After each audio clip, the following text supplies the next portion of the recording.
Welcome back to the Allotment Gardener. It's mid-May.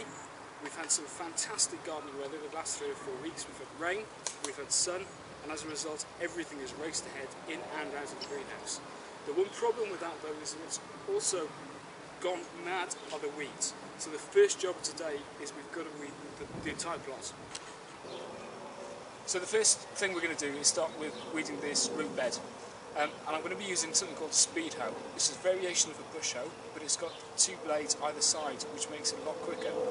And we'll weed in between each of the rows, and then we're getting closer by hand.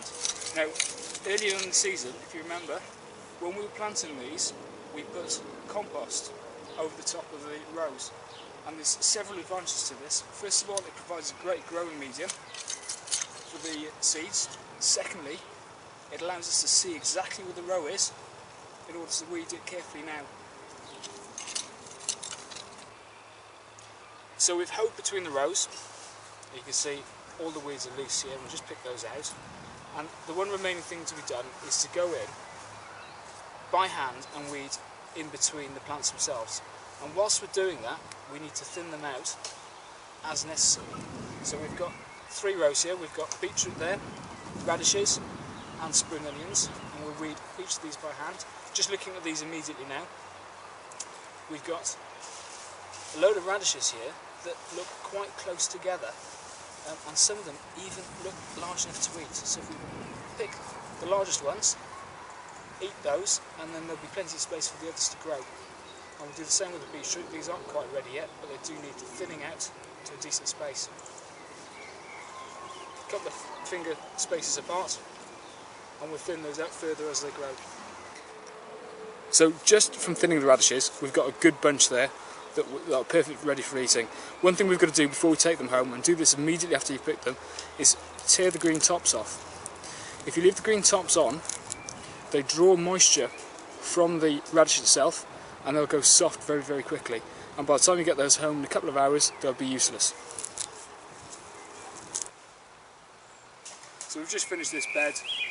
We've got 7 more to do, so I'm going to crack on and get this weeding done whilst Jerry gets on with the next job. Right, first job I need to do is to earth up some of these spuds.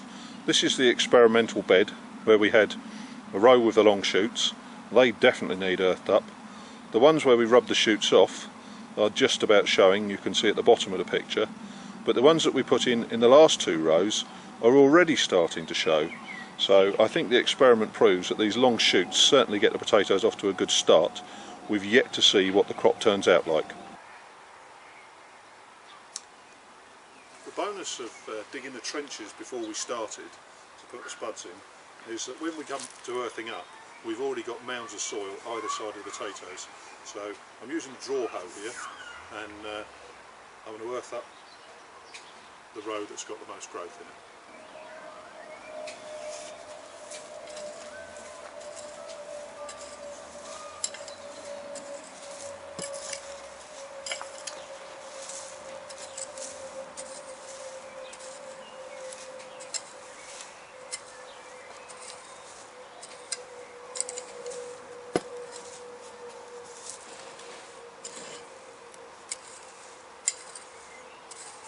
Okay, Phil's still weeding. It would be helpful if you could come and do something else. However, I'm going to get these beans in. I think I showed them to you last week. We put them out to harden them off, and they just shot up with the weather that we've had. Put 18 in, got 15 successful ones there, so quite pleased with that.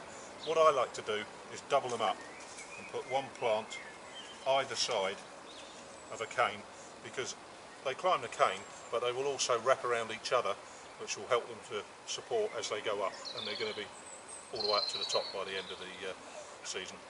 With 15 out of 18 coming up, I haven't got enough for 2 per stake, so I'm putting 2 in what I call the front row here, and I'll put individual ones in the back row, even the ones that have been attacked by the slugs in the greenhouse, and they'll go back.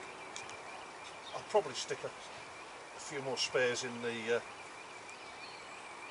greenhouse anyway, and see if we can't fill the gaps in a little bit later in the season. Okay, that's all the beans in. Going to give them a good soaking. And my feet by the looks of things. And then I'm going to move on to earthing up the pink fir apple spuds that we've got in the container.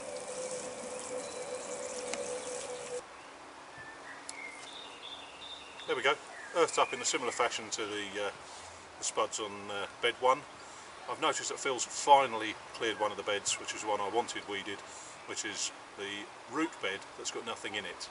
Now, I don't actually grow that many roots, so what I'm going to do is put some of the curcubits that we've grown in the greenhouse and a couple that I've been given by someone into that bed.